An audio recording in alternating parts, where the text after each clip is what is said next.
आज 4 दिवस झालं नवरदेवाचा माझ्या घरी पत्या नाही.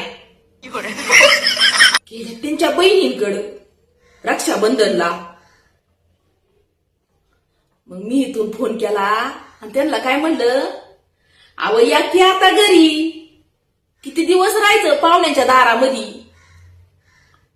मग ह्याच्यामध्ये माझं काय चुकलं का नाही.